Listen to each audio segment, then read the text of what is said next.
siang menjelang sore. Salam sejahtera untuk kita semua. Yang terhormat Bapak Hasim SPDMM selaku Kepala SMA Negeri 13 Bekasi. Yang kami hormati Bapak Sudiana MPD selaku Pengawas Pembina SMA Negeri 13 Bekasi. Yang kami hormati Bapak Ibu Komite Pembelajaran. Alhamdulillahirrahmanirrahim, pada kesempatan siang hari ini kita dapat bertemu di SMA 13 Bapak dalam acara PMO atau Project Management Office. Sebelum acara kita mulai, marilah kita bersama-sama melafazkan basmalah. Bismillahirrahmanirrahim. Semoga kegiatan kita ini dapat berjalan lancar sampai dengan selesai acara nanti. Bapak Ibu yang kami hormati, selanjutnya adalah sambutan yang akan disampaikan oleh Kepala SMA Negeri 13 Bekasi kepada Bapak Hasim SPDMM. Disilakan. Assalamualaikum warahmatullahi wabarakatuh.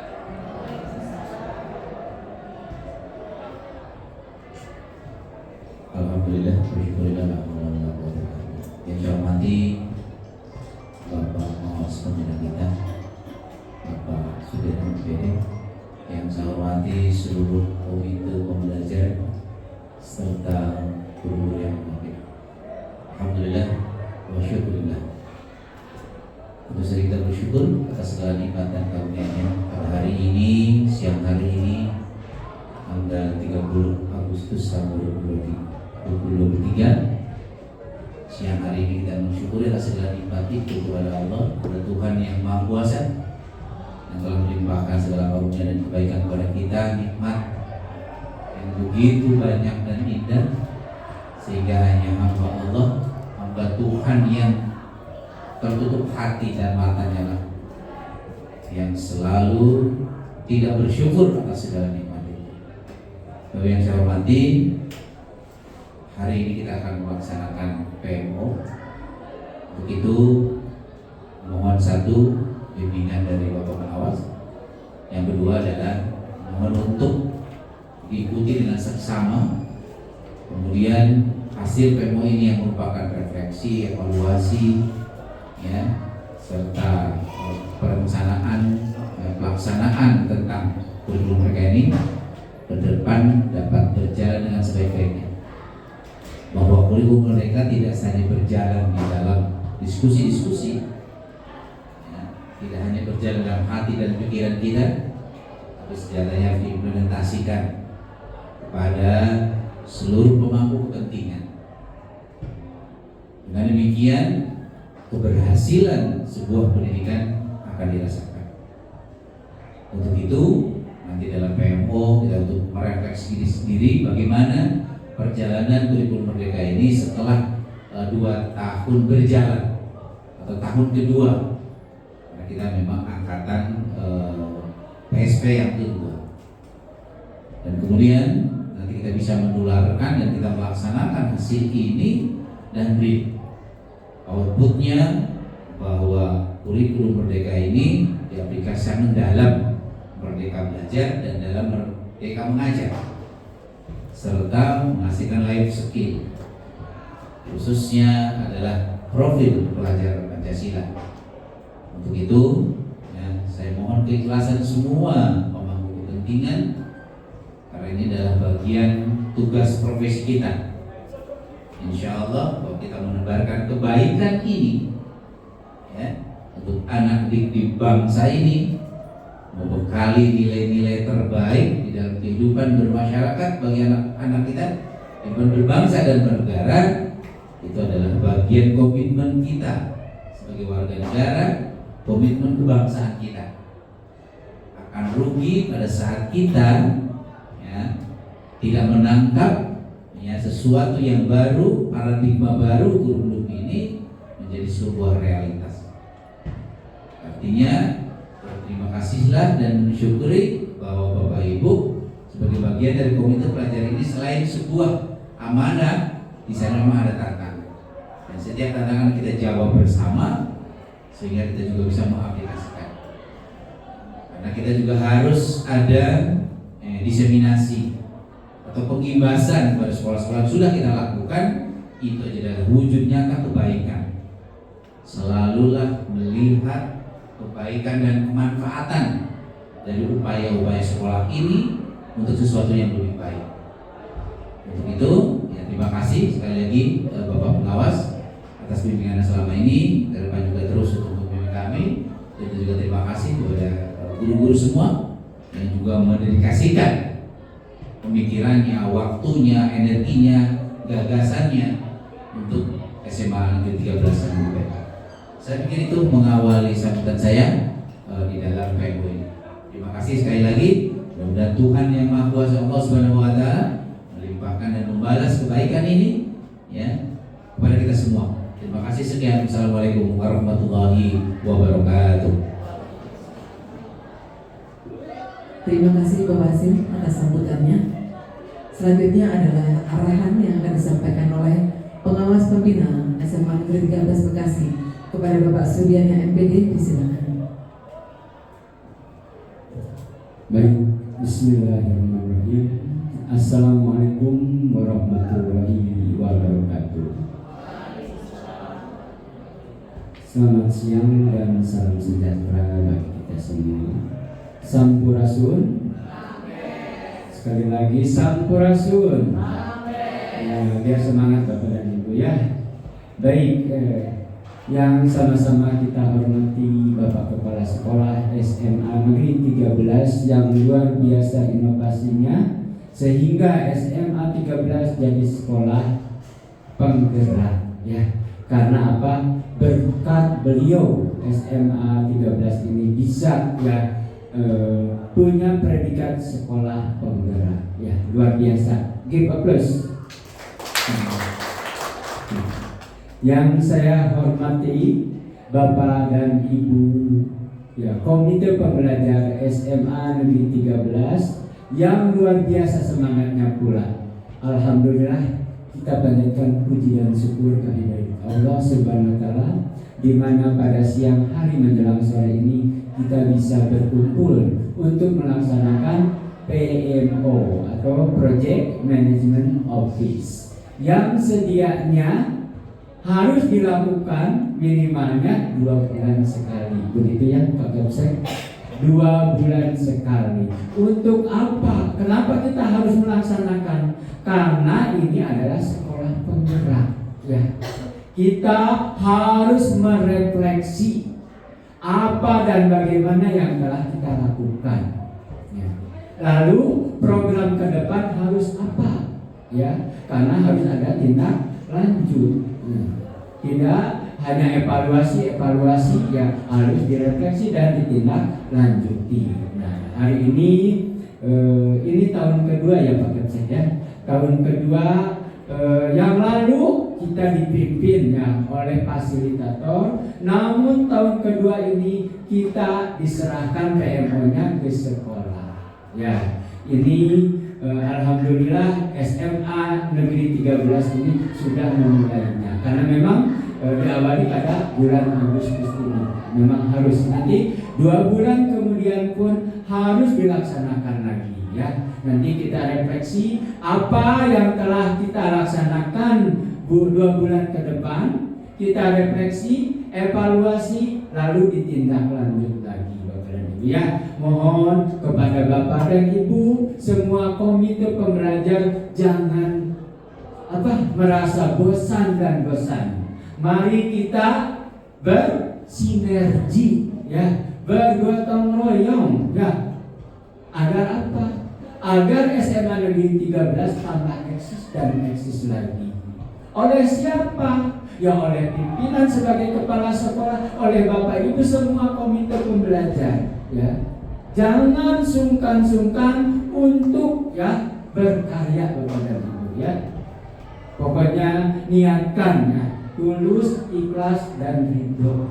Insya Allah ya rezeki akan mengikuti ya. Yang penting sekarang ikhlas ridho dulu. Tunjukkan karya kita ya. Untuk apa? Ya untuk institusi kita. Kalau institusi kita bagus, nama baik pun akan kita sandang. Tidak hanya untuk kepala sekolah, bukan perorangan, ini kerja sama Bapak dan Ibu antara pengawas, kepala sekolah, Bapak Ibu guru semua stakeholder yang ada di SMA Negeri 13. Ya, untuk itu mohon kepada Bapak dan Ibu jangan sungkan-sungkan, jangan segan-segan untuk membuat karya-karya terbaiknya. Dan karya Bapak dan Ibu ditunggu di PMM Bapak dan Ibu ya.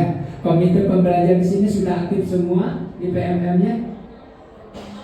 Harus sudah aktif Bapak dan Ibu. Kenapa? Karena PSP 2 itu sedang disorot ya. Disorot. Ya, saya harus melaporkan dan saya pun harus mempromosikan. Saya kan pembina 13, saya harus membuat nama baik 13 sesuai dengan PMM-nya. Ya. Nanti akan dikupas tuntas, akan dilihat-lihat oleh sekolah-sekolah lain. Mana sih 13 seperti apa, begitu Bapak dan Ibu. Karena apa? Saya selalu memberikan promosi-promosi yang luar biasa. Ya, lihat 13, begitu. Ya, tolong kepada Bapak dan Ibu PMM-nya diisi. Ya, harus aktif. Jangan hanya komite pembelajar, semua guru dan stakeholder yang ada itu harus diaktifkan ya, karena nanti kelihatan hasilnya bukan oleh saya sendiri, ini ngeling sampai ke kementerian Bapak dan Ibu ya. Kalau memang karya-karya kita bagus, insya Allah kita akan dipanggil ya. Tidak hanya kepala sekolahnya, Bapak dan Ibunya pun akan dipanggil insya Allah Bapak dan Ibu ya. Untuk itu dengan diawalinya dengan PMO ini, mari kinerja kita tingkatkan ya. Baik Bapak dan Ibu, mungkin dari saya itu saja, kurang lebihnya mohon maaf. Billahi taufiq wal hidayah. Wassalamualaikum warahmatullahi wabarakatuh. Terima kasih kepada Bapak Sudiana atas motivasinya dan arahannya. Semoga kita semua komite pembelajar dapat terus meningkatkan kinerja kita, tetap bersemangat sehingga kita dapat menghasilkan hasil yang maksimal. Bapak Ibu yang kami hormati, selanjutnya adalah pemaparan materi yang akan disampaikan oleh Kepala SMA Negeri 13 Bekasi kepada Bapak Hasim Aspiri MM. Disilakan.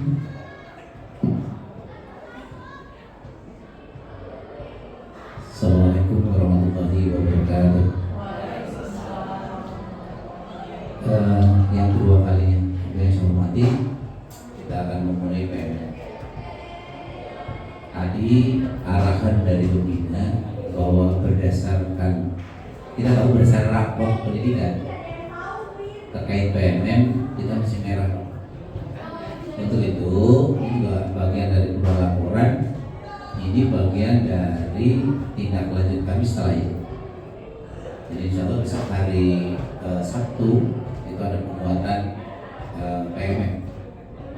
Narasumbernya di sini Pak. Ini dulu Pak.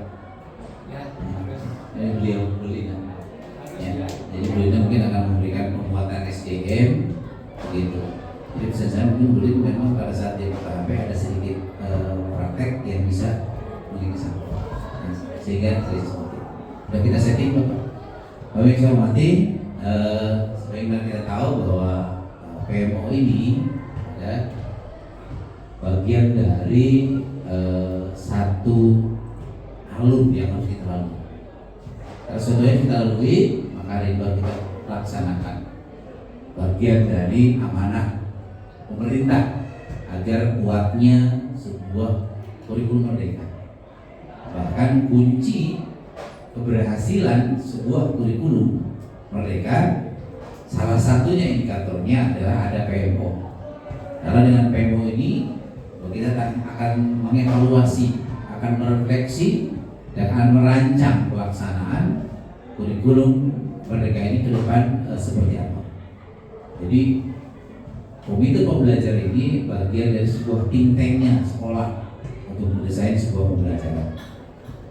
Kita akan coba rancang ke depan ya, nanti juga ada beberapa diskusi ya. Kita akan masuk ke slide berikutnya ya, bahwa SMA 13 Bekasi siap membudayakan proses refleksi secara mandiri untuk mewujudkan kesinambungan program sekolah penggerak.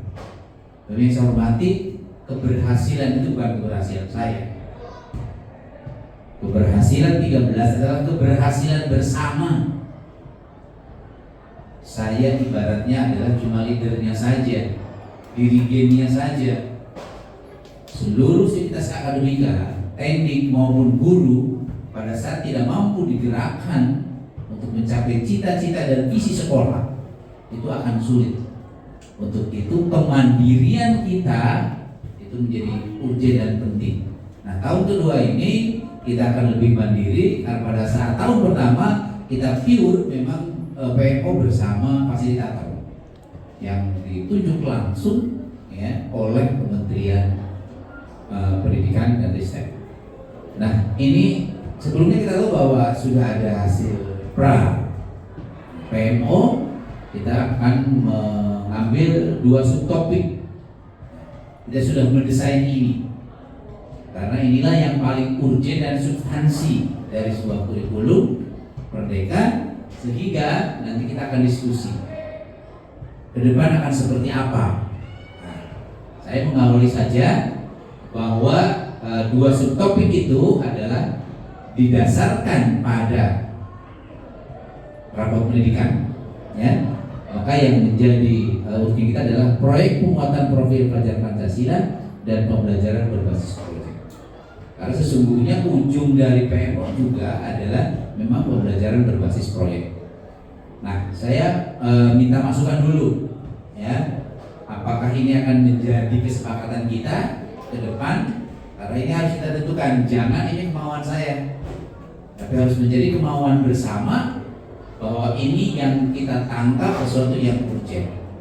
Itu mungkin mengawali refleksi kita ke depan, atau mungkin juga ada persoalan-persoalan perlu disampaikan dalam forum ini terkait hal-hal yang kita temukan ya di dalam pembelajaran sehari-hari, atau jujur pada diri sendiri sebagai seorang pendidik, sudahkah kita menetapkan dan mendesain pembelajaran yang betul-betul mendesain pembelajaran merdeka mengajar.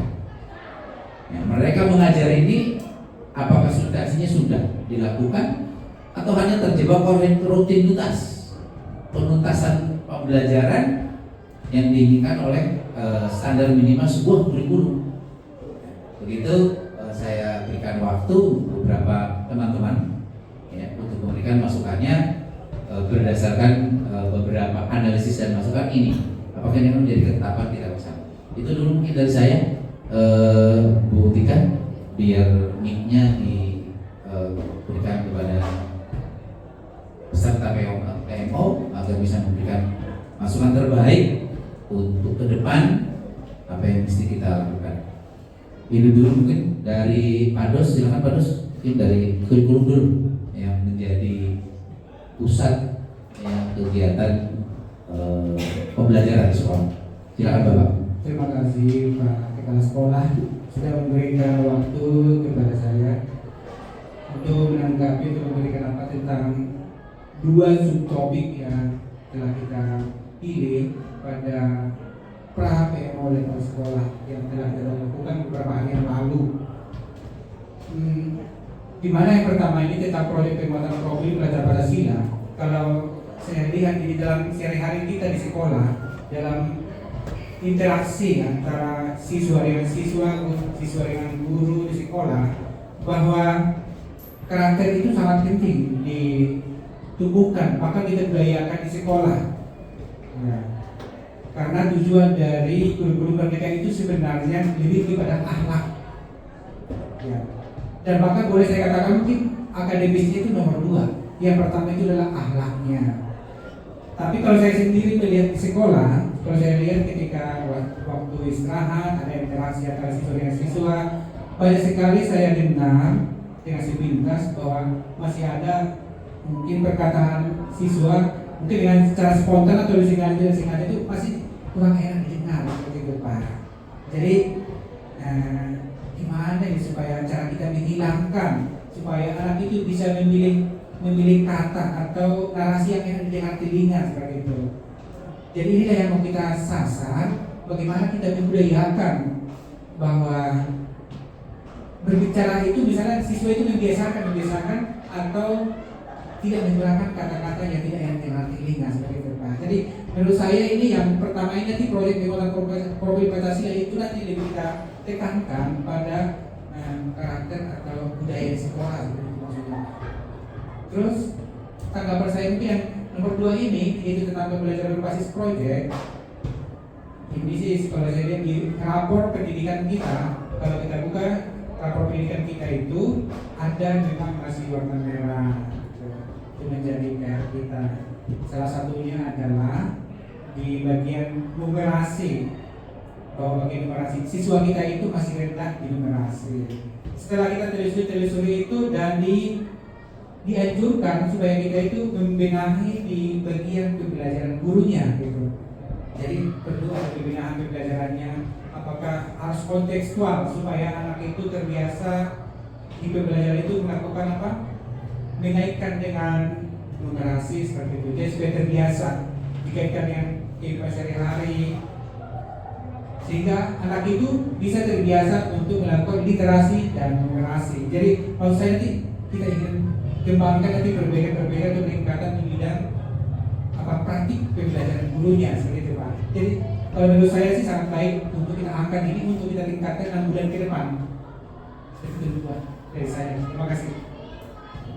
Baik, terima kasih Pak Dus. Itu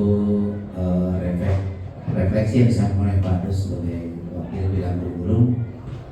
Saya ingin beralih ke yang lain untuk memberikan tanggapannya bahwa apa yang disampaikan sebuah Pak Dus itu adalah sebuah keresahan bersama yang mungkin dirasakan oleh yang lain.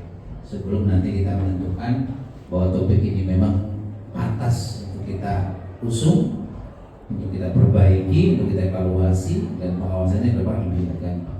Bu Lina mungkin ke Bu Lina.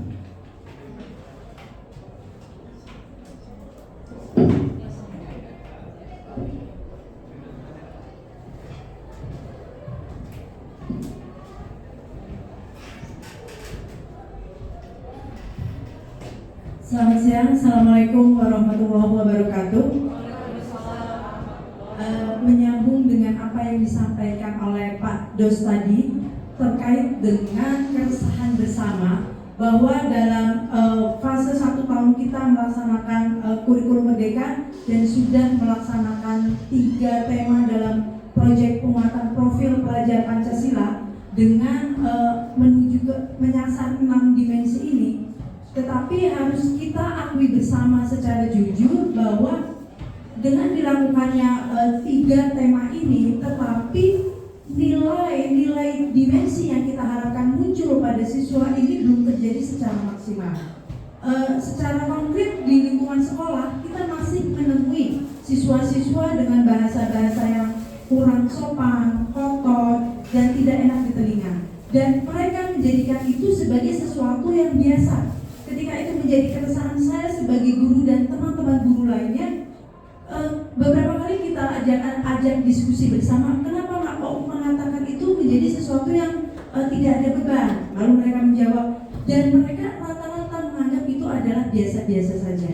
Dan itu bukan sesuatu yang kotor, yang tidak bermasalah, yang tidak mengganggu norma dan etika. Mereka menganggap bahwa norma pergaulan etika hari ini itu bahasa-bahasa seperti itu dianggap sesuatu yang biasa. Nah, ini kita tangkap bagaimana profil pelajar Pancasila, karakter yang kita bentuk terutama pada dimensi beriman dan bertakwa kepada Tuhan Yang Maha Esa dan akhlak mulia ini benar-benar kita kuatkan bahwa dalam kurikulum merdeka ini kan output atau luaran itu harapan kita adalah terbentuknya siswa dengan karakter profil pelajar Pancasila yang kuat. Nah, kita berharap dengan proyek penguatan profil pelajar Pancasila yang akan kita desain ke depannya, ini mampu menjawab keresahan kita. Bagaimana kita bisa menitik beratkan aktivitas-aktivitas atau proyek yang ke depan itu menyasar kepada akhlak siswa untuk menjadi lebih baik. Nah, ini mungkin saya dan juga teman-teman kemarin membicarakan ada keresahan bersama bahwa sebenarnya dari dulu sudah beberapa proyek P5 ini berhenti di tataran produk Pak, panen karya, tetapi outputnya yang harus benar-benar kita harapkan beberapa kali juga tidak bisa secara maksimal. Itu yang pertama.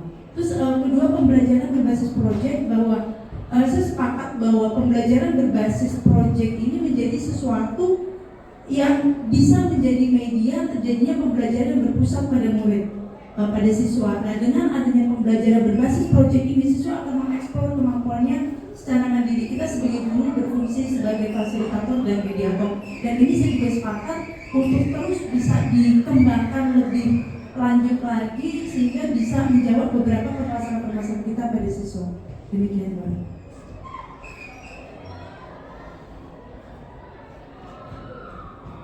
Bapak Ibu yang saya hormati, sebelum kita lanjut, mungkin ada usulan kita coba refleksi bersama.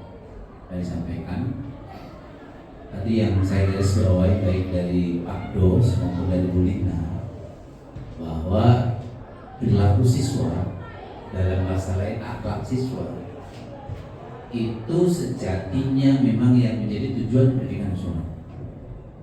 Di dalam Undang-Undang Dasar, ya, Undang-Undang Pendidikan Nasional, di dalam Undang-Undang Dasar 1945, bahwa ya, siswa itu adalah bertakwa kepada Tuhan dan berakhlak mulia. Baru setelah itu dia adalah cerdas, terampil, bertanggung jawab. Ya. Dalam bahasa lain, ya, yang disampaikan Bu Lina tadi, siswa melakukan ya perilaku atau tugas pembelajaran atau dalam proses pembelajaran spesial khusus di dalam proyek profil pelajar Pancasila masih hanya di atas kertas, dalam pengertian masih menjadi produk yang sifatnya fisikly, tapi tidak menjadi perilaku keseharian. Ya, asumsinya bisa jadi atau dugaan kuatnya bisa jadi adalah memang tidak bisa ya sebuah pendidikan seperti sesuatu yang sifatnya instan. Ya, sebuah yang sifatnya instan ini adalah proses panjang, proses sistematik antara sebuah proses pembelajaran di sekolah yang tidak kalah pentingnya yang mendasar adalah pola asuh di rumah. Kalau pola asuh di rumah yang kemudian tidak match atau boleh dikatakan tidak pas dengan sebuah sistem pendidikan atau pembelajaran di sekolah, maka ini yang ada kesenjangan. Disitulah keberhasilan sebuah pendidikan menjadi keniscayaan kerjasama antara orang tua dengan siswa. Untuk itu ke depan ya, ini menjadi catatan bahwa kita harus akan melibatkan, ini catatan harus akan melibatkan orang tua atau pemangku kepentingan khususnya orang tua di dalam proses-proses pembelajaran. Wabil khusus adalah proyek pembuatan pelajar Pancasila. Ya, dengan apa yang disampaikan tadi Pak Dos itu kadang-kadang berkata kasar sesuatu yang biasa, karena itu tidak mungkin muncul tiba-tiba tanpa pola asuh yang benar. Sehingga kita yang relatif terbatas jamnya, ya, ada beberapa kendala atau tantangan yang harus kita lakukan. Untuk itu, nah ini kita harus mendesain pembelajaran. Tadi menarik, ya, apa disampaikan oleh Pak Dos bahwa guru adalah belum maksimal melakukan pembelajaran dengan kurikulum merdeka. Sehingga saya termasuk yang berpendapat guru yang inovatif, guru yang kreatif itu memungkinkan akan mampu menciptakan murid yang kreatif dan murid yang juga inovatif. Sebaliknya, pendidik yang kurang kreatif, tidak inovatif, dia juga tidak mampu menghasilkan murid seperti itu. Jadi problematik pendidikan kita memang tidak sekedar ya di dalam siswanya, tapi juga bagaimana implementasi kita sebagai guru memahami tentang substansi kurikulum merdeka. Jadi mungkin itu yang responnya. Dengan demikian kita berarti akan mendesain proyek pembuatan kurikulum pelajar Pancasila ke depan yang lebih baik lagi. Begitu barangkali tadi usulannya yang bagus ya dari Bu Lina, dari Pak Dos. Kita akan lebih menukik lagi bagaimana mereka bisa berdiskusi. Ya, kenapa antara tuntutan profil pelajaran bahasa ini belum bisa tercapai dengan kondisi real dalam kehidupan sehari-hari, dengan keseharian, dengan percakapan, ya, yang mungkin kita risih dan resah, ya, terkait perilaku siswa-siswa kita. Demikian Bapak Ibu, ya, kita sepakat. Saya pikir ada usulan yang lain kecuali tidak sepakat. Kita sepakat Bapak Ibu ya, ke depan profil pelajaran Pancasila gitu ya. Baik. Nah kemudian tadi pembelajaran berbasis proyek. Nah pembelajaran berbasis proyek ini mau tidak mau ya tidak akan lepas dari PMM seperti tadi yang Pak Mawar sampaikan. Sebenarnya malu kita, agak malu sebenarnya. Kalau di rapor pendidikan PMM-nya kita merah. Untuk itu harus tercatat setiap penguatan yang kita lakukan berarti sudah. Ya, artinya gini, guru itu jelas dia sudah memenuhi haknya dari negara. Sekarang negara dong meminta kewajibannya kan gitu. Negara sudah memenuhi haknya sesuai dengan standar sebagai seorang pendidik. Nah sekarang negara juga mempertanyakan apa yang sudah dilakukan. Ya. Yang perlu dilakukan oleh Bapak Ibu guru, kenapa ini bisa merah? Jawabannya adalah apa yang sudah kita lakukan. Ini menjadi tanggung jawab bersama, bukan tanggung jawab sepihak. Untuk itu ke depan mudah-mudahan rapor kita akan lebih diperbaiki. Ya. Karena kadang-kadang kita guru tidak terbuka terhadap inovasi yang akan datang, yang senangan. Paradigma yang baru itu kadang-kadang kita terbuka. Banyak kendalanya, kurang literat lah, kurang inovasi lah, dan lain sebagainya, maka tidak tahu apa yang harus dilakukan. Yang ada rutinitas pembelajaran yang mungkin tidak lagi masuk pada mereka mengajar, tapi bosan. Nah ini mengenai tadi profil pelajaran kita sepakat, ya. Kemudian pembelajaran berbasis proyek sepakat kita menyusun dua topik ini, Bapak Ibu Guru. Baik, kalau kita sepakat maka kita akan berikutnya, ya, subtopik berikutnya. Nah ini kita sebagai sebuah keniscayaan tahapan PMO level sekolah kita sudah lakukan mendesain, kemudian PMO level sekolah kita lakukan hari ini. Nanti kita akan desain Oktober. Yang saya sampaikan bisa nanti PMO ini mohon arahan Pak Pembina. Walaupun saya PMO didesain dengan IHT itu tidak salah. PMO-nya didesain dengan IHT sehingga itu akan lebih menguatkan. Ya, kita akan ada satu agenda ke depan seperti itu. Dan PMO level sekolah terakhir adalah Desember. Dan kita akan pahami bersama bahwa ini akan masuk kepada rancangan, ya, langkah-langkah dan pelaksanaan PMO ke depan terkait tantangan yang kita hadapi di dalam kurikulum mereka. Bahasa lainnya sederhana, setelah kita PMO, kemudian kita mengadakan penguatan, berarti ada alat ukur kemudian ini, ya, alat ukur sementara, apakah sudah ada kualitas peningkatan. Alat ukur finalnya adalah yang rapor pendidikan nanti. Ya, apakah yang alat ukur yang kita gunakan ini sudah sesuai dengan yang nanti rapor pendidikan. Sehingga ke depan supervisi tekniknya Bu harus ada paradigma baru sebenarnya. Ya, kan dari dulu ada kesan supervisi teknik pendidikan teknik itu mungkin agak konvensional. Bagaimana supervisi pendidikan yang bisa memotret agak dekat dengan rapor pendidikan? Ya, menurut saya sih tidak perlu terlalu konvensional, tetapi sedikit dan bisa mengukur kualitas yang sebenarnya. Jangan seperti ini, baik hanya pada saat supervisi, tapi setelah supervisi kembali ke orde lama, lagu lama, gaya lama. Ini memang persoalan mentalitas dan persoalan kapasitas guru, kompetensi guru yang ada 4 itu. Ya, baik kita lanjut. Ya, ya ini mungkin menyebabkan solusi tadi. Ya, pertanyaan pemantik.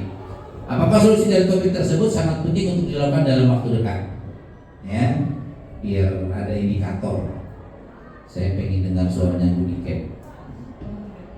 Ya, jadi apakah solusi dari topik sangat penting yang dua topik tadi Bu Niken? Ya, dan urgent dilakukan dalam waktu dekat. Punten Bu di sini nggak apa-apa.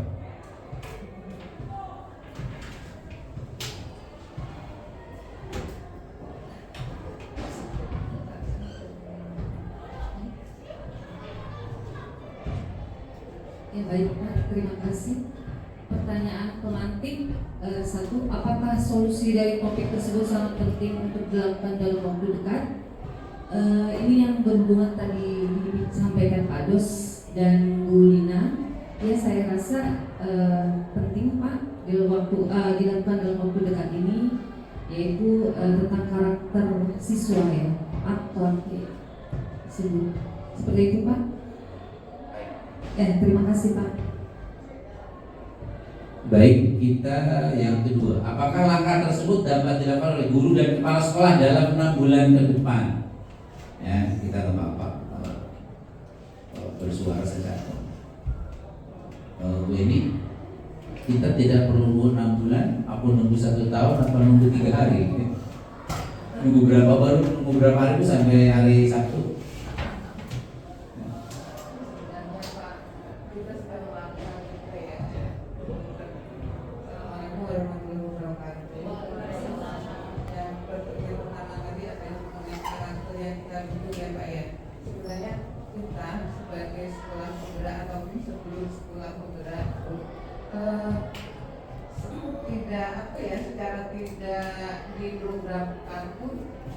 Sebelumnya itu sudah kita lakukan, yaitu untuk pembentukan karakter itu diantaranya pembiasaan yang positif kita lakukan tiap pagi.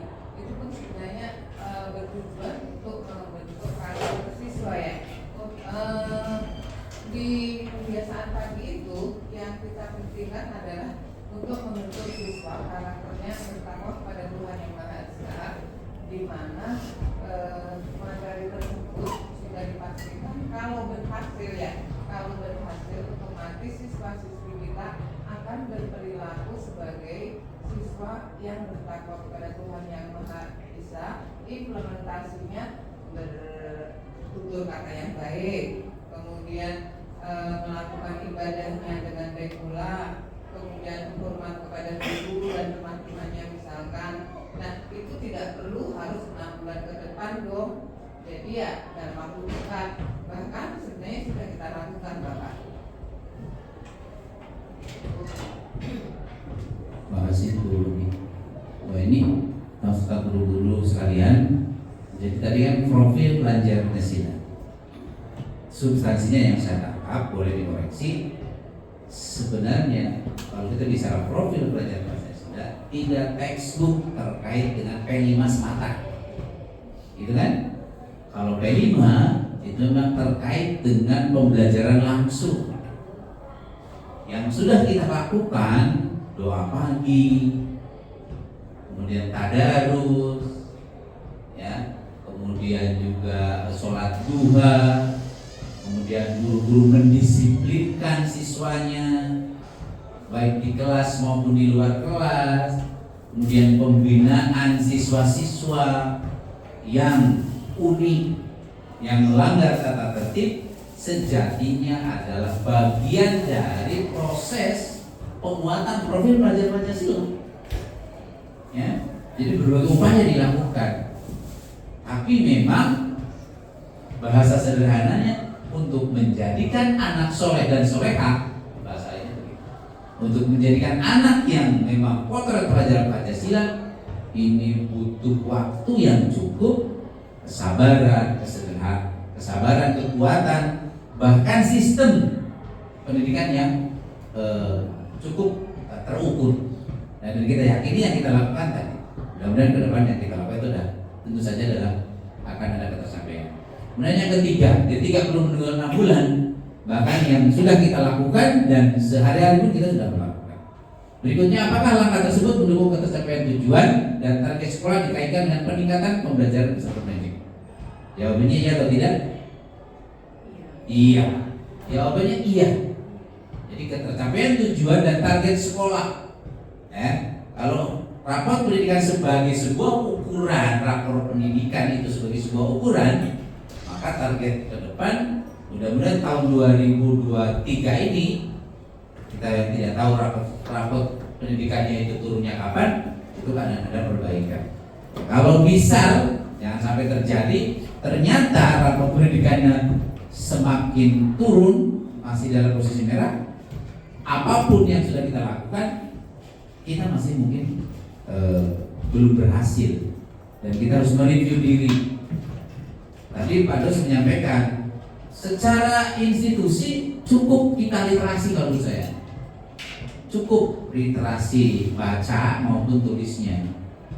Tapi bisa jadi literasi yang terjadi di kelas, ya, numerasi yang terjadi di kelas belum bisa dapat mengukur dan kontribusi positif terhadap rapor sekolah.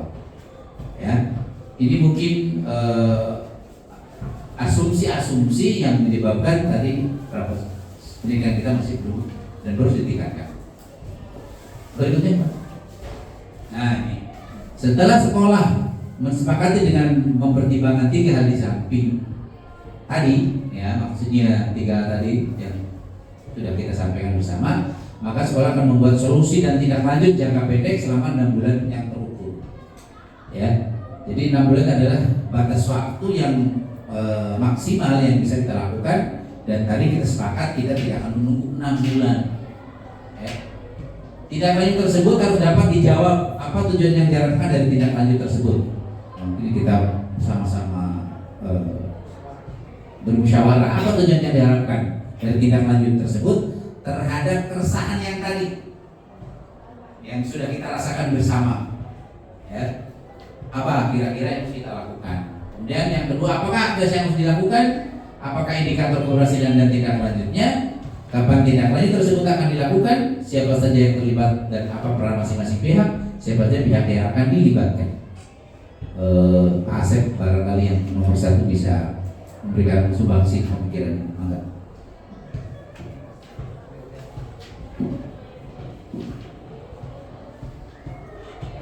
Assalamualaikum warahmatullahi wabarakatuh. Untuk pertanyaan nomor 1, apa tujuan yang diharapkan dari tindak lanjut yang kita permasalahkan saat ini adalah ucapan siswa yang memang kurang baik kita dengar,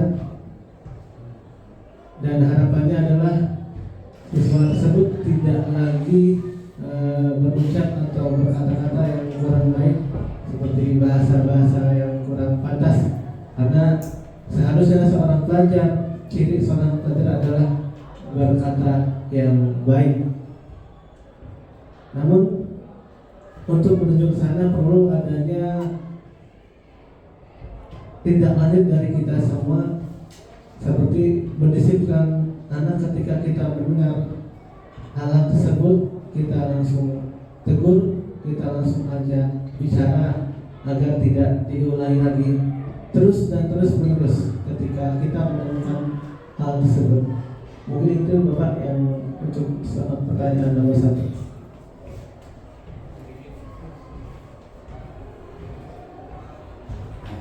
Apa tujuan yang diharapkan dari tindak lanjut itu? Ya, ke Bu Mega.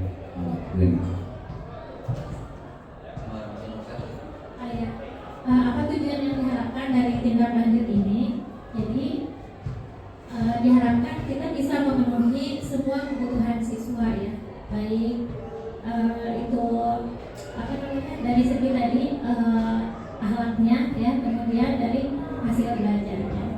Jadi yang tadi dua poin yang disampaikan tadi itu sudah menjadi solusi.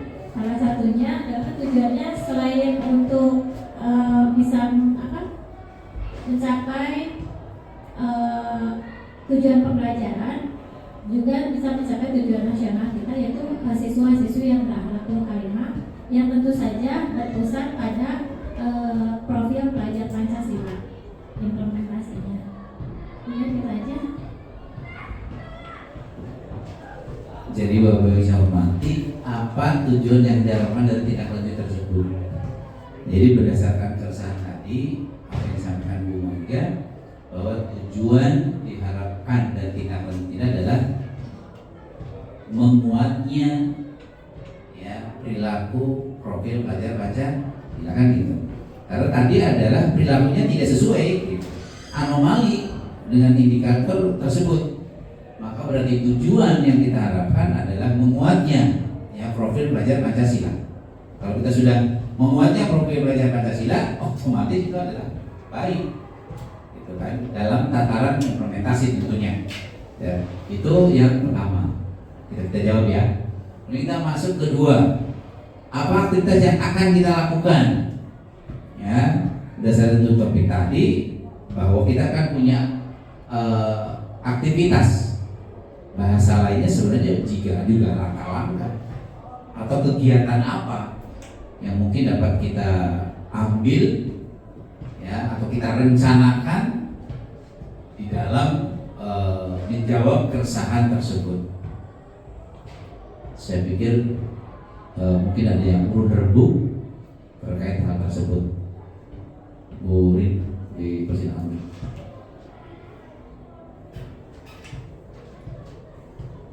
Ya, terima kasih untuk kesempatannya. Assalamualaikum warahmatullahi wabarakatuh. Terkait dengan aktivitas yang bisa kita lakukan dan kita rencanakan sebagai tindak lanjut ke depan untuk mencapai apa yang kita inginkan tadi. Ada dua topik. Topik yang pertama tadi terkait dengan P5. Yang kedua, pembelajaran berbasis proyek. Mungkin sebelumnya saya ingin menyampaikan dulu ya Pak ya, terkait dengan P5 yang akan dikuatkan. P5 yang akan dikuatkan kan P5 yang akan dilaksanakan yang bukan berbasis mata pelajaran ya, artinya kegiatan yang berbasis tema ya Pak. Kegiatan P5 yang berbasis tema. Nah kita melakukan memilih tema apa yang paling sesuai nanti yang bisa meningkatkan atau menguatnya dimensi yang kita tuju tadi. Dimensi yang kita tuju tadi kan yang akan kita capai sehingga anak itu kan berakhlak mulia, terutama dalam perilaku, berbahasa, bersikap dan kegiatan yang beriman yang ukurannya nanti indikatornya adalah anak-anak sudah terbiasa. Itu menjadi suatu kebiasaan yang baik yang sudah tertanam di dalam diri peserta didik kita atau siswa kita. Nah, mungkin kita akan memilih tema apa, kemudian dari temanya itu topiknya apa, kemudian jadi kita melakukan P5 yang kita membuat kegiatan P5 yang akan tujuan akhirnya nanti menjadi suatu kebiasaan. Kalau di dalam arahan dari kementerian ada dua kegiatan P5 itu ya, kesiapan P5 itu ada tahap awal, kemudian ya, tahap apa ini ya kembang ya, tahap berkembang dan tahap lanjut. Nah kita punya tujuan akan menjadi tahap lanjut. Di tahap awal kita sudah, tahap awal itu bagi sekolah yang belum P5 kita sudah. Kemudian tahap berkembang sudah melakukan, dan tahap lanjut itu P5-nya sudah menjadi kebiasaan. Yang sudah menjadi kebiasaan oleh sekolah, kemudian P5-nya sudah bermitra dari pihak luar sekolah. Tadi Bapak mengingatkan kita berpihak kepada bekerja sama, bermitra dengan orang tua. Nah itu mungkin menjadi tujuan. Kemudian P5-nya juga sudah menjadi prosesnya, dan pada prosesnya kita juga sudah menuju ke tingkat lanjut. Tingkat lanjut itu P5 tidak diseragamkan lagi waktunya. Ya kalau yang diseragamkan waktunya seluruh kelas 10 sama, 11 sama, itu di tahap berkembang. Kalau tahap lanjut kita punya tujuan P5-nya itu sesuai ditentukan oleh kelas masing-masing sehingga lebih masuk ke dalam. Nah itu mungkin menurut saya bisa lebih untuk meningkatkan dimensi akhlak tadi. Jadi P5-nya dibuat tergantung masing-masing kelas sesuai dengan kesepakatan kelas kapan melaksanakan P5-nya, Sehingga mungkin P5-nya tadi, P5 yang akan kita lakukan nanti tidak lagi berbasis produk. Ya kan, yang pertama kan kita masih produk. Jadi selain produk yang bisa dihasilkan juga berbasis pada pencapaian dimensinya yang kita harapkan tadi. Nah itu. Nah yang kedua, yang subtopik 2, aktivitas yang kita lakukan selain dari untuk pembelajaran berbasis proyek, kita juga bisa melakukan pembelajaran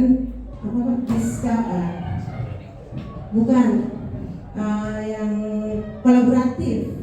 Ya, kita bisa melakukan kembali kegiatan pembelajaran berbasis proyek yang dilakukan bersama-sama beberapa mata pelajaran sehingga tidak membebani siswa. Nah, kalau kan di dalam co-curricular ini kan termasuk co-curricular ya Pak ya, proyek P5 dengan yang berbasis mata pelajaran. Nah, yang berbasis mata pelajaran kalau semua guru, setiap guru ada proyek-proyek yang mungkin dimensi yang akan kita capai justru akan membebani siswa.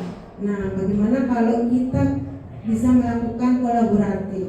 Jadi kita bekerja sama dengan beberapa mata pelajaran, kita membuat proyek yang sesuai dengan pelajaran yang bergabung ya, dengan capaian-capaian kan pasti ada titik temu di situ yang bisa kita lakukan. Nah, di situ kita bisa lebih masukkan lagi dimensi yang kita ingin tujukan.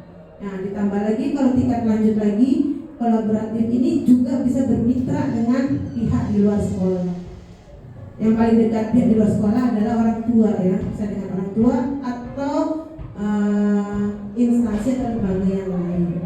Jadi kita aktivitasnya adalah mungkin kita akan memperbaiki atau memperdalam lagi atau memperkuat lagi supaya dimensinya itu bisa langsung masuk ke anak-anak kita.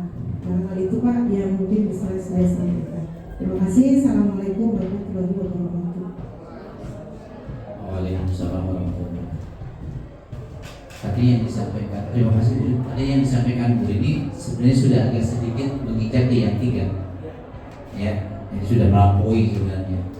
Jadi kalau boleh saya simpulkannya aktivitas, tolong koreksi apabila saya kurang tepat. Aktivitas yang dia lakukan berarti kita akan mendesain pembelajaran proyeknya. Sebenarnya katanya yang bagus itu bukan proyek mah itu urusan itu bahasa Inggris. Cuma soal suruh ngomong bahasa Inggris nggak tahu gitu kan. Jadi proyek gitu, bukan proyek gitu kan. Jadi pembelajaran proyek ini kita mendesain pembelajaran proyeknya, begitu ya, aktivitasnya, ya, yang langsung terkait dengan ya pembelajaran P5. Itu kalau menurut saya itu poin 1 aktivitasnya. Yang kedua yang tadi sampaikan Kurin. Keren itu, dan itu yang belum kita lakukan. Pados, ke depan gimana caranya ini tantangan. Jadi kalau tantangan itu bahasa saja. Kalau kita bisa melalui tantangan itu dengan inovasi, bagi saya itu karya. Karya itu tidak hanya sekedar seperti buku nih, karya gue nggak seperti itu. Ini rejimnya Pados nih, rejim guru Pados. Ya, dulu kan guru ini belum sampai ke kolaboratif misalnya. Tapi karena kita tahun pertama semua juga gagap, nggak ada tidak gagap barangkali. Nah, bagaimana Pados bisa menciptakan dalam 6 bulan pembelajaran kolaboratif? Tidak harus melibatkan seluruh guru lah. Ini kita guru-guru yang chemistry nih, dari obrolan ringan, ya 3-4 guru itu kita kolaboratif. Jadi kalau ini profesi buat kita, kalau menurut saya boleh koreksi. Kalau setiap masuk selalu ngasih PR, sehingga anak punya PR sehari udah 3 mapel, menurut saya sudah tidak zaman lagi. Sudah enggak merdeka lagi. Anak juga ngeluh, boring lagi, bete lagi, apa bedanya gitu.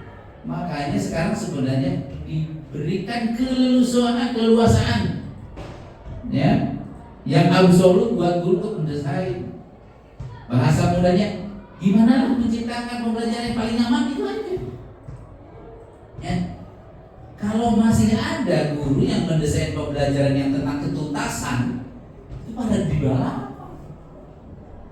Ya. Nah, produk itu ya adalah diawali dengan pemikiran, gagasan. Gagasan itu kemudian dilakukan dengan narasi, dalam hal ini aktivitas. Setelah itu dia akan menghasilkan.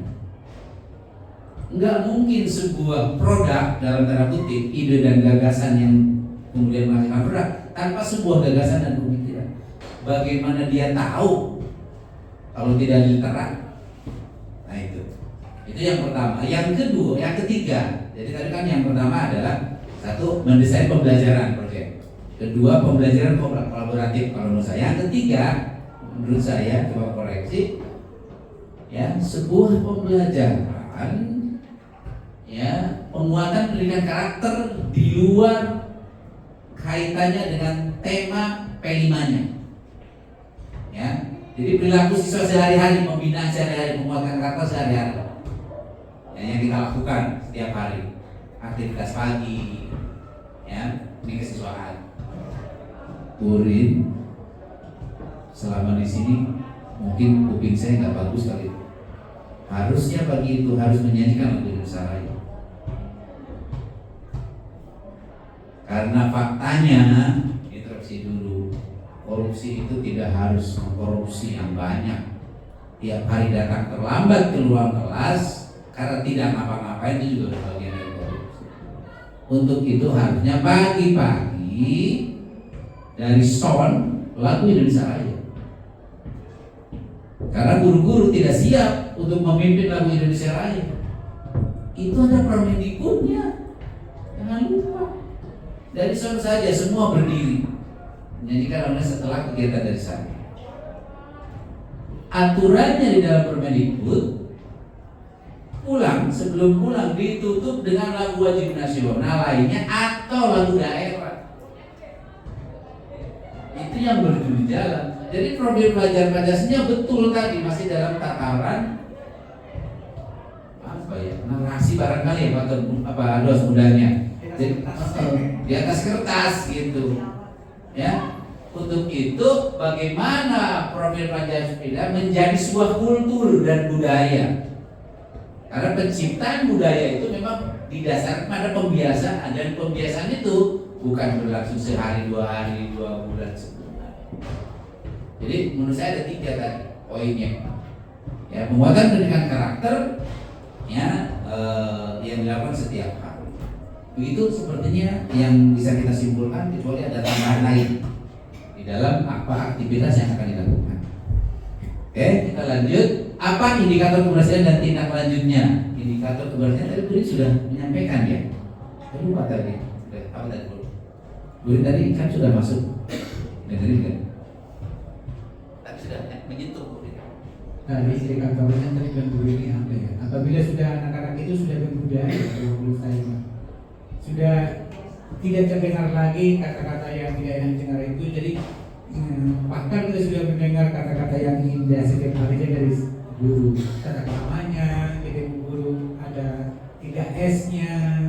Nah, kalau itu sudah terjadi dan sudah terbiasa, berarti itu sudah menjadi budaya di sekolah kita. Boleh kita katakan bahwa indikator itu sudah tercapai seperti itu. Dan yang kedua nanti untuk itu mungkin indikator pencapaian untuk topik kedua tadi, subtopik bahwa anak-anak itu sudah belajar dengan nyaman di kelas, sudah well-being, ada peningkatan numerasinya, seperti itu. Jadi sebenarnya kalau kita rancang pembelajaran itu dengan baik mungkin kita buat secara kontekstual, tak usah terlalu dalam-dalam, mungkin yang penting anak bahagia mungkin. Jadi dengan pelan-pelan anak itu akan menyukai dan mereka akan terbiasa seperti itu. Dan mungkin nanti kalau kita lakukan secara IHT lagi tentang peningkatan kapasitas guru untuk mengelola pembelajarannya. Sekian. Mungkin ingat saya tadi nyambung. Burin juga mungkin ada lupa atau ingat. Tadi Burin sudah menyentuh kepada indikator keberhasilan. Saya ingat lagi nih Budi. Jadi tadi tentang proyek pembuatan belajar Pancasila itu, kalau sudah sampai ke tahap berkembang dan tindak lanjut, itu ukurannya, indikatornya itu. Ya, kalau sudah berkembang dan tindak lanjut, tadi ada mitra. Nah, untuk itu berarti ada di dalam mitra tadi diseminasi itu, ya, apakah mereka sudah menerapkan, itu juga bagian dari indikator. Memang ujungnya yang sampaikan Pak Dokter, ujungnya adalah menjadi kultur budaya. Ya. Kedua, kalau secara kurikulum tadi, ya, kita bicara P5 dalam pengertian P5 semata, maka adalah tingkatnya adalah pada perkembangan dan tindak lanjut. Seperti itu indikatornya, ya, yang bisa menjadi keberhasilan. Kedepan untuk bisa menjadi bahagia tadi, nyaman itu, saya lupa, tapi saya sudah mendesain. Mungkin kita harus ada seminar. Kalau tidak salah ada seminar ramah anak atau bullying lah. Itu saya sudah mendesain. Nah, mudah-mudahan memang sesuatu dianggarkan, gitu kan? Mungkin di sini, ya. Nanti itu bagian dari tindak lanjutnya, ya. Udah ada di sini, nanti kan masih ada satu IHT lagi, ya. Kemudian ada satu seminar, itu yang akan kita jadikan aktivitas di nomor 2 dan tindak lanjut juga otomatis, begitu. Ya. Poin 3 sudah selesai. Kapan tindak lanjut tersebut dilakukan? Ya, ya berarti ringnya tadi ya, yang 6 bulan. Maksimal ringnya di 6 bulan paling lambat. Sebenarnya tidak perlu 6 bulan, ini bulan Agustus. Jadi September, Oktober, November sebenarnya kita 3 bulan setengahnya kita sudah akan tahun anggaran bisa tereksekusi. Ya, kemudian yang kelima, siapa saja yang melibatkan dan peran masing-masing pihak. Yang satu saya pikir sudah terjawab, bisa terjawab, semua warga sekolah, semua pemangku kepentingan itu yang akan kita libatkan ke depan. Semua guru-guru, semua teknik, ya, orang tua, tadi saya katakan pemangku kepentingan itu adalah salah satunya adalah orang tua, komite di dalamnya, ya. Pelibatan itu paling tidak bagian dari tanggung jawab kita, sosialisasi kita, sehingga mereka menjadi ngeh, ya, bahwa ini nih kurikulum merdeka substansinya. Kemudian apa peran masing-masing pihak? Peran masing-masing pihak, ya, maka Bu Titia, ya, nanti jawab borongan sama saya, ya, maka Bu. Baik, terima kasih Pak. Terkait siapa yang terlibat itu adalah seluruh warga sekolah dan pemangku kepentingan. Peran mereka adalah untuk menjalankan program-program tersebut dan mengawasi berjalannya program tersebut dengan baik. Kalau orang tua itu bisa menjadi support system di luar pihak yang menjalankan program. Seperti itu Bapak. Bu Ayu deh, yang tadi kayaknya ada sibuk boleh.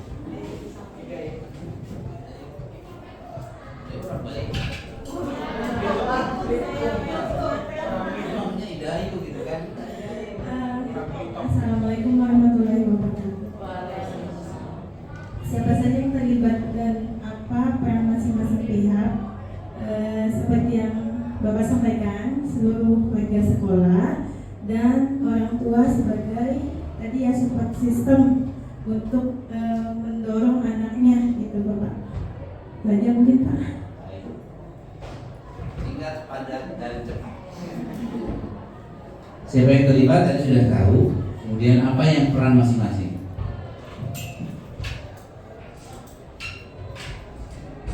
Belum tentu semua orang tahu perannya.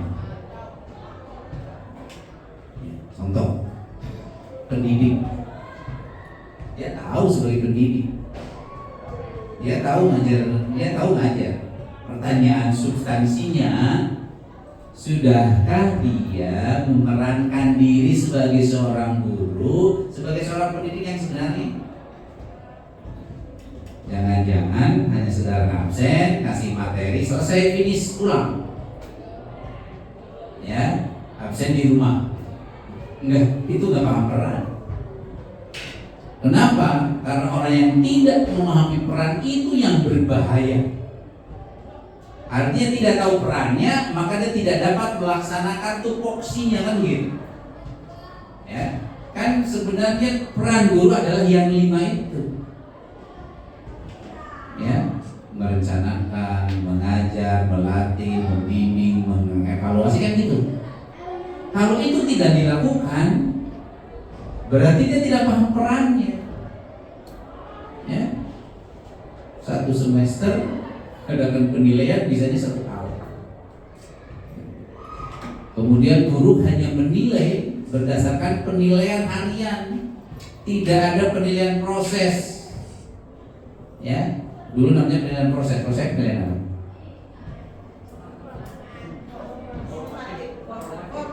Iya, istilahnya kan format tadi. Nanti substansinya adalah penilaian yang terjadi di kelas, namanya penilaian apa? Formatif, sumatif. Itu dulu waktu saya sekolah SPG tahun 83 sampai 86 yang ada itu. Hilang lagi Bu, sekarang balik lagi. Ya, kalau dalam kurikulum 2013, kan kalau 2006 namanya penilaian proses, kemudian penilaian faktual, ya, otentik, kalimatnya itu, penilaian otentik. Ya, persoalannya sekarang guru melakukan penilaian otentik enggak? Itu yang sering hanya ulangan harian yang dipakai. Akhirnya siswa diponis jelek nilainya. Padahal dia sudah datang duduk di kelas melakukan pembelajaran, dia sudah berhak. Ya. Sejauh mana? Ini kan refleksi. Apa yang sudah kita lakukan sudah kemudian otentik. Nah, jenisnya ada formatif dan sumatif, tapi substansinya kan gitu. Ya, peran masing-masing. Ya. Jadi kalau tidak tahu peran, maka yang diurus peran yang lain. Yang bukan perannya itu berbahaya dan membahayakan institusi sebenarnya. Untuk itu, kalau kita peran yang memahami, semua pihak sesuai dengan peran masing-masing, kita berkolaborasi, menguatkan, saling menguatkan. Itu ciri manajemen yang kuat, saling menguatkan, bukan saling menggesek dan menggosok teman satu manajemen. Ya, karena semua orang punya kekuatan, semua orang punya kelemahan, dan saling isi kekuatan itu menjadi manajemen yang bagus. Jadi peran masing-masing sesuai dengan yang melekat pada teknik, pada pendidik, maupun pada manajemen sekolah, maupun pada kepala sekolah. Itu peran masing-masingnya. Menurut saya demikian.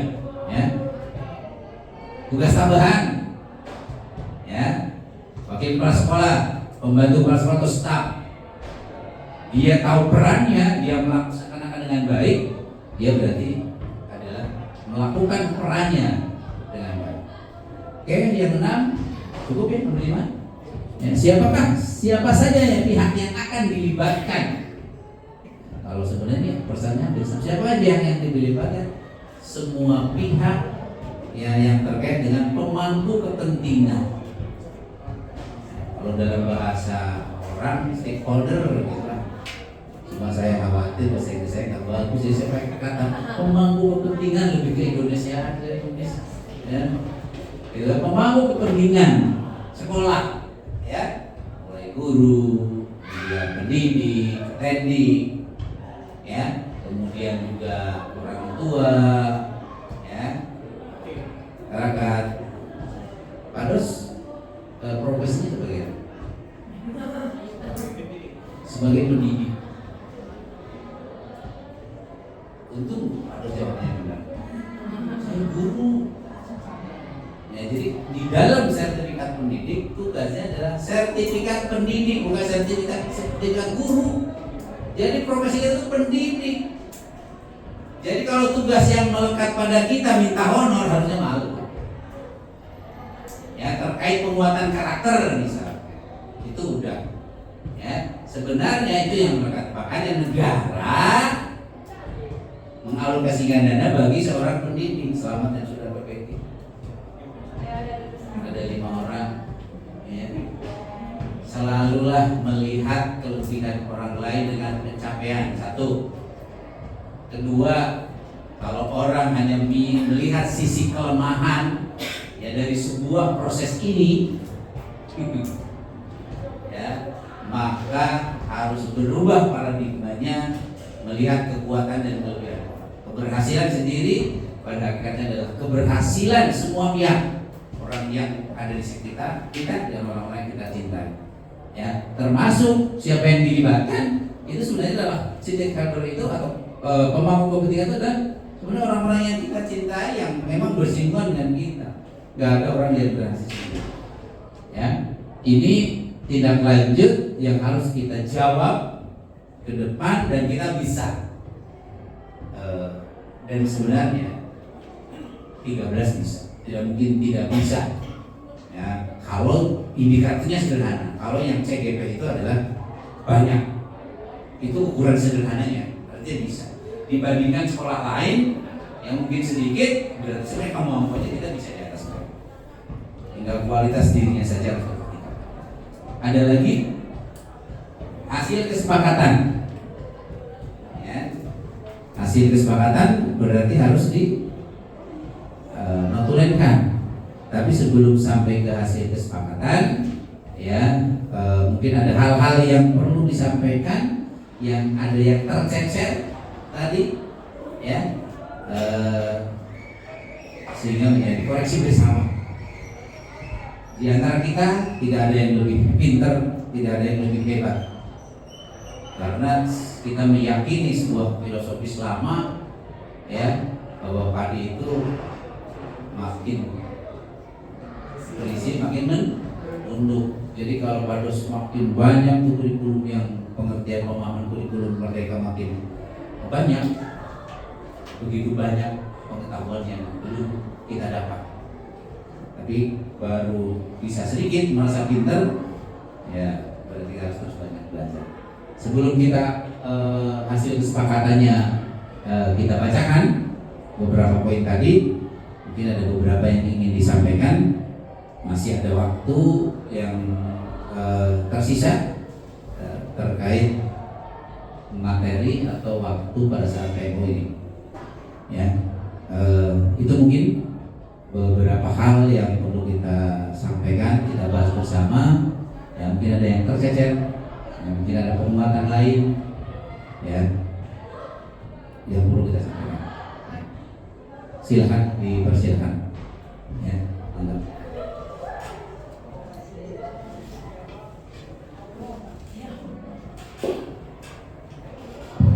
Baik, Assalamualaikum warahmatullahi wabarakatuh. Tadi ketika saya menyimak apa yang disampaikan oleh Bapak, yaitu terkait aktivitas apa yang menuju pada untuk mencari solusi dari masalah-masalah dan keresahan kita. Tadi sih Pak, untuk yang saya tangkap dan saya catat adalah, satu, kita berusaha mendesain sebuah pembelajaran berbasis proyek, begitu ya Pak ya. Yang kedua yaitu tadi tantangan yang diberikan yaitu mendesain pembelajaran kolaboratif. Nah, yang ingin saya tanyakan adalah Pak, dulu sepertinya kita juga pernah mencoba Pak sebuah pembelajaran kolaboratif beberapa pelajaran. Nah, misalkan poin 1 dan 2 dalam pembelajaran kolaboratif antar mapel ini, apakah dituntut untuk menghasilkan sebuah proyek sehingga poin 1 dan 2 ini bisa dijadikan satu, dan 1 dan 2 ini muaranya pada menjawab peningkatan akhlak tadi, begitu Pak? Baik, terima kasih. Kalau saya yang jawab kayaknya nggak seru, boleh jawabnya Pak kurikulum dulu ya. Kalau saya jawab. Iya, terima kasih kesempatan yang diberikan.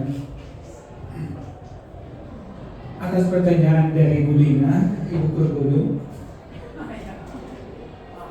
bahwa apakah kolaborasi tadi itu untuk memperkuat atau menjawab tantangan dari subtopik nomor 1, kalau menurut saya juga termasuk menjawab itu juga. Tapi yang lebih disasar nanti Bu Lina itu adalah perbaikan praktik mengajar gurunya, seperti itu, lebih mengarah ke sana nanti.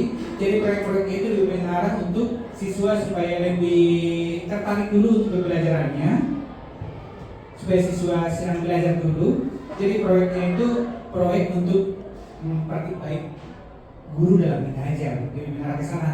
Jadi lebih mengarah ke subtopik yang kedua. Itu maksudnya Bu Lina. Walaupun nanti ada hubungannya dengan yang pertama.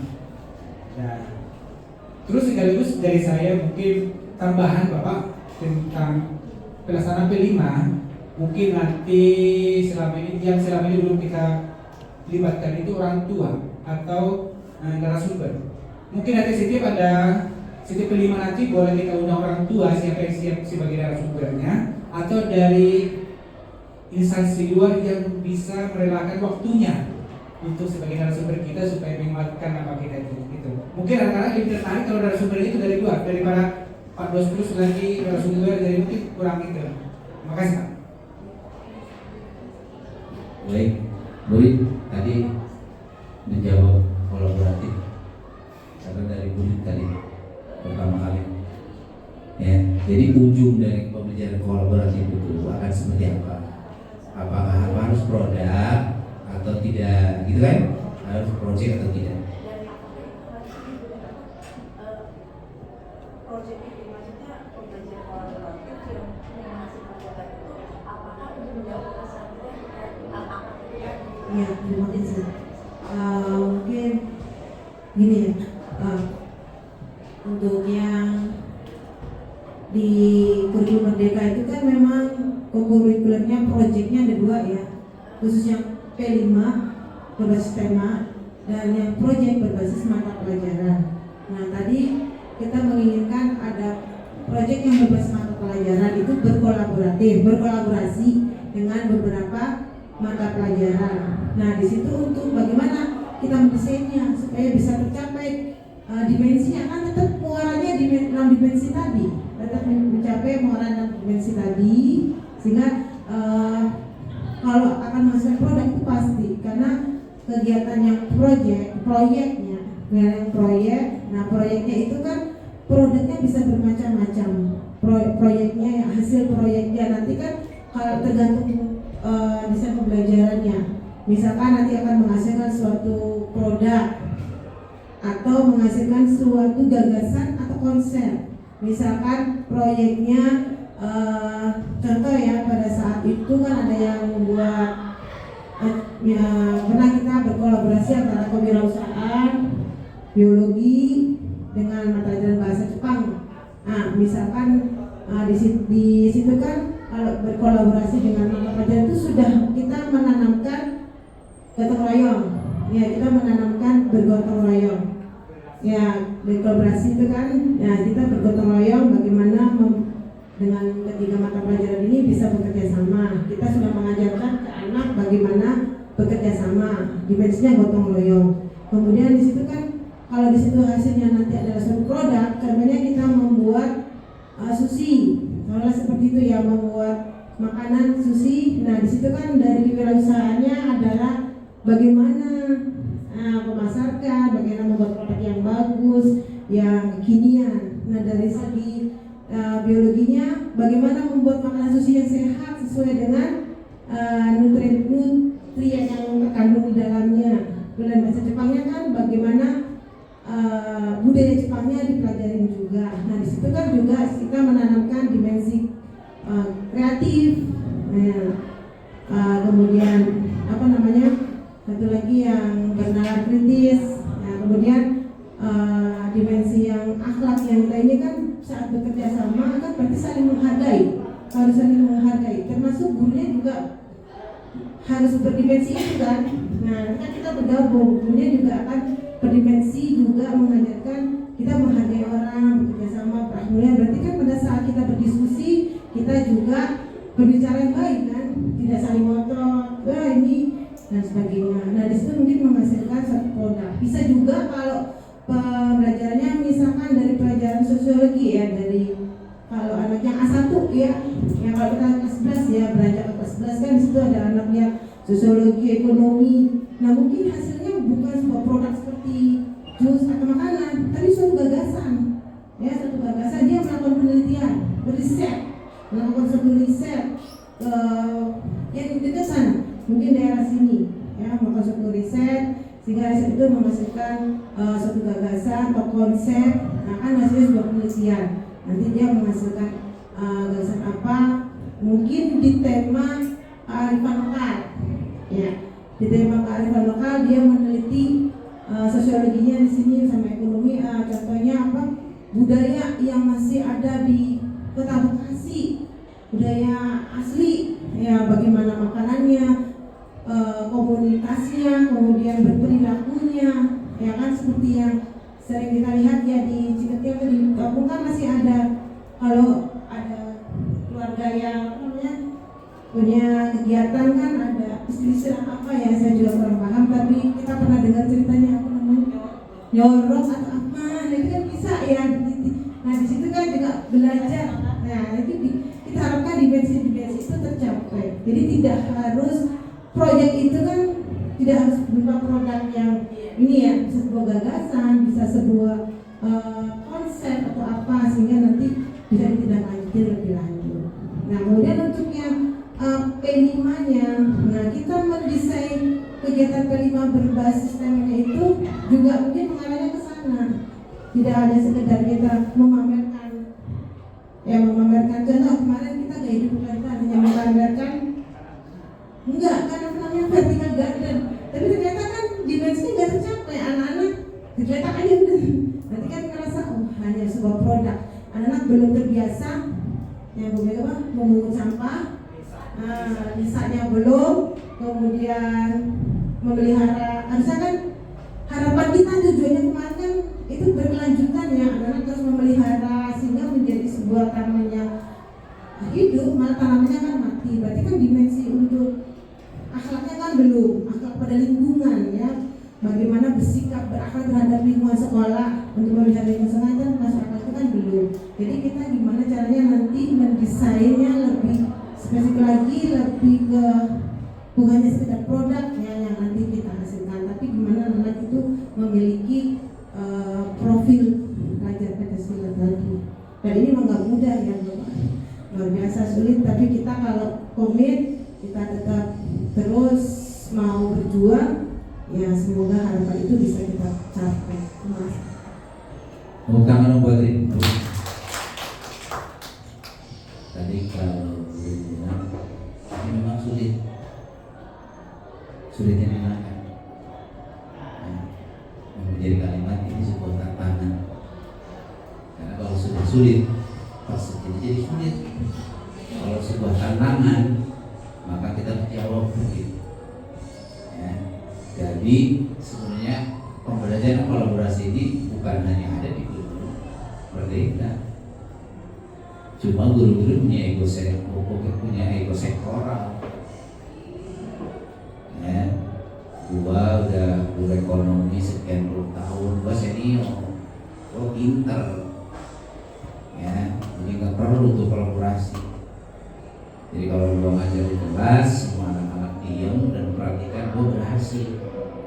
Begitu dikatakan. Ya, di garis bawahi satu, pertanyaan kulit tidak harus menghasilkan sebuah produk berupa fisik. Dan yang kedua, Bu Lin menjawab apakah itu terkait keresahan. Itu salah satu itu. Makanya tadi saya kembali lagi mereview diri, cobalah berani berinovasi pembelajaran di kelas, tidak sebagai ketuntasan kurikulum seperti zaman dulu. Itu mungkin yang paling sulit sebenarnya bagi Bu Tidia, guru matematika dan guru fisika. Itu sebenarnya paling susah itu.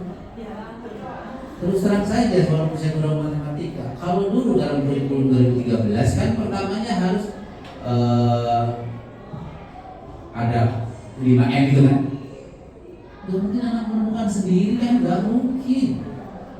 Ya, tapi menemukan sendiri itu bukan berarti menggali dari sesuatu yang nol menjadi ada, bukan begitu. Sehingga tadi misalnya nggak usah perlu banyak-banyak, kalau saya sarankan matematika ya, matematika misalnya. Tadi kan misalnya membuat Susi tadi ya, Susi Susanti atau Susi ekonomi entrepreneurnya, pemasarannya kan gitu. Nggak usah terlalu banyak kalau awalnya bersama kolaborasi. Tapi dengan maaf, jadi pada prinsipnya kita dengan semua orang bisa bekerja sama. Tapi faktanya kita juga punya kedekatan personal yang memudahkan kita bisa bekerja sama, kan gitu. Wajar itu, dan itu sunatul wajar. Hanya 3 orang saja, ya. Kemudian berapa titik kompetensi yang ingin dicapai, termasuk di dalamnya dari keresahan tadi misalnya. Nggak usah banyak-banyak, jangan dibikin jadi gini, jangan ngajar bikin akhirnya punya sendiri, ya. Masih PR banyak, mau sekian nomor biar tercapai kurikulum, ya kalau itu mah bikin susah sendiri, ya. Atau sekarang tidak ada ujian nasional, gurunya yang menilai, itu bocah seperti dia kalau memang nggak bisa matematika dijedotin sampai berdarah juga nggak bisa dia, nggak nyampe angkanya bapak ibu, ya seperti itu, ya udah gitu kan, ya seperti itu betul, nggak nyampe, mungkin kita harus pulang belajar SD lagi itu. Murid yang lebih stres, ya Allahu Akbar udah gitu aja, kan gitu. Kemudian yang kedua tadi Pak Dos, apa yang pertanyaan kedua aku saya tadi ingat lupa. Oke, guru lah namanya guru tamu istilahnya. Nah itu yang saya gagas dari wacananya sejak yang lalu tapi belum berjalan. Ya, saya hari tahunnya berjalan murid. Ya, dengan melibatkan tadi, kayaknya mereka kalau punya kapasitas dihargai itu bahagia, senang gitu. Ya, kalau saya jadi guru tamu, kita kan juga banyak gitu mereka yang itu bahagia. Coba makanya ketika link sektornya membangun komunikasi yang intens dan positif, apa yang bisa mereka kontribusikan. Tidak harus sumbangan yang bersifat material. Seperti saya tadi, ya. Dengan demikian itu juga menjadi perannya saya guru tamu, dan mereka bahagia bisa melakukan itu sebenarnya. Baik Ibu yang saya hormati, ya. Itu beberapa aspek yang kita tadi bicarakan, dan pada akhirnya menguatkan kita semua kalau menurut saya. Ya. Dengan demikian ada pemahaman bersama, ya. Dan mudah-mudahan ada hasilnya. Sebenarnya masih ada waktu kita 2 menit lagi ya Pak. Iya. Ya, kita 2 menit lagi yang mungkin bisa disampaikan sebelum kita closing, ya. PMO untuk kali ini dari Bu Dia atau mungkin dari siapa.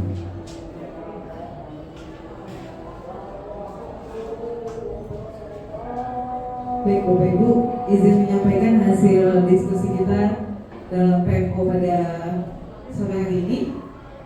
Tadi PMO kita diawali dengan sambutan kepala sekolah dan pengawas sekolah. Salah satu hal penting yang saya garis bawahi adalah kita harus bersinergi untuk sekolah kita SMA Negeri 13 Bekasi.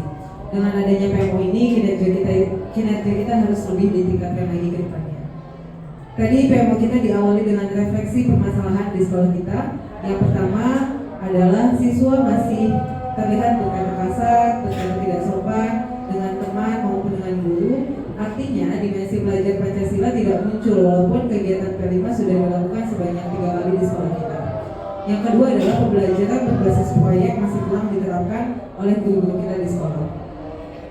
Dari refleksi tersebut ada beberapa tanggapan, yaitu berakhlak mulia merupakan salah satu tujuan utama dari sistem PNAS, sehingga kita harus memperbaiki hal-hal tersebut. Pendidikan itu tidak bisa instan prosesnya, jadi kita harus berupaya untuk bisa mewujudkan tujuan yang kita inginkan. Kemudian ada beberapa tujuan dan tindak lanjut yang akan kita lakukan. Yang pertama, tujuan dari kegiatan P5 yang akan kita lakukan nantinya, siswa tidak lagi berkata kasar dan mencerminkan profil belajar Pancasila.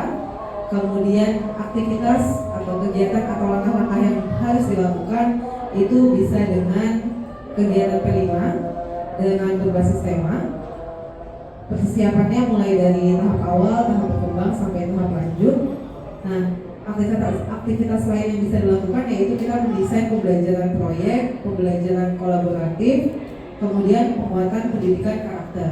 Salah satu contohnya, tiap pagi kita bisa menyanyikan lagu Indonesia Raya dan pulang sekolah kita menyetel lagu nasional atau lagu daerah.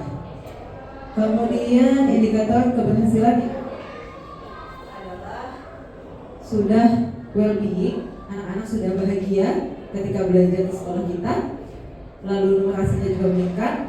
Kemudian proyek P5 di sekolah kita bisa sampai tahap berkembang dan tahap lanjut, dan pada akhirnya yang namanya dimensi profil pelajar Pancasila itu menjadi budaya di sekolah kita. Kemudian tindak lanjut yang bisa kita lakukan adalah bisa dengan melalui seminar dan IHT. Kedepannya mungkin kita akan mengadakan seminar anak ramah anak dan bullying juga. Kapan akan dilaksanakan? Maksimal 6 bulan. Ya, target November sudah bisa terlihat hasilnya. Dan siapa saja yang terlibat itu adalah semua warga sekolah dan pemangku kepentingan. Peran yang terlibat itu apa? Yaitu sesuai dengan tupoksi yang nantinya akan diberikan. Diharapkan dapat berperan sesuai dengan peran masing-masing. Nah, selain warga sekolah, kita juga melibatkan orang tua yang nantinya sebagai guru tamu dalam kegiatan pendidikan. Baik Bapak Ibu, itu beberapa catatan yang saya simpulkan dari kegiatan PMO kita sore ini. Terima kasih. Tepuk tangan buat kita semua. Jadi tadi hasil kesepakatannya untuk bisa kita lanjuti sedikit hal teknis, mungkin tadi yang terkait seminar bullying atau ramah anak. Saya pikir kalau saya boleh mengusulkan adalah kita mungkin mengambil praktisi dari Komisi Perlindungan Anak. Saya dulu punya pengalaman, saya masih menyimpan itu, dan nanti kita akan saya sesuai dengan tadi. Bagi yang saya hormati, salah saya kayak mau hari ini. Untuk itu saya berharap satu, ucapan terima kasih atas kebaikan Bapak Ibu sudah ditebarkan dengan niat yang ikhlas, dengan mengorbankan waktu, pikiran dan gagasan. Mudah-mudahan Tuhan Yang Maha Kuasa Allah Subhanahu wa taala mencatat kebaikan Bapak semua menjadi amal ibadah. Amin ya robbal. Saya bersama pimpinan di dalam memimpin PMO ini tentu saja mohon maaf atas segala kekurangan, keterbatasan serta hal-hal yang tidak berkenan. Ya, mudah-mudahan kita saling bisa bersinergi, saling bisa menguatkan. Itu yang menjadi kekuatan bersama kita. Saya dulu selalu mengatakan bersama kita bisa. Yang 13 adalah kita. Ya, sehingga penguatan SDM ya, beberapa yang akan datang itu juga bagian dari niat baik kita, niat ikhlas kita. Ya, namun tidak semua niat ikhlas dan kebaikan belum tentu mendapat titik yang sama dengan kebaikan. Teruslah menebar kebaikan sekalipun mungkin ada yang tidak menghargai kebaikan kita. Teruslah kita beramal baik sekalipun mungkin ada hal-hal yang tidak benar. Itu saja. Terima kasih. Saya kembalikan kepada pembawa acara. Wassalamualaikum warahmatullahi wabarakatuh. Terima kasih Bapak atas pemaparannya yang sangat luar biasa. Bapak Ibu yang kami hormati, dengan dilaksanakannya PMO ini mudah-mudahan kita semua sebagai komite pembelajar kita terus bersinergi dan kinerja kita semakin kita tingkatkan agar apa yang menjadi tujuan kita bersama nanti dapat tercapai. Amin ya rabbal alamin. Kita sudah di penghujung acara. Terima kasih atas kehadiran Bapak Ibu semua. Sekali lagi Bapak terima kasih atas pemaparannya yang sangat luar biasa. Ya, iya luar biasa memang Pak Asep ini memang sangat luar biasa ya. Kita mengakui bahwa beliau itu memberikan inspirasi yang luar biasa kepada Bapak Ibu guru, kepada kita semua. sangat inovatif, kreatif, ya alhamdulillah SMA 13 insya Allah semakin maju dengan kepemimpinan Bapak. Terima kasih Bapak atas kehadiran di sini. Baik Bapak Ibu, kita akan tutup kegiatan kita pada sore hari ini, yaitu PMO atau Project Management Office.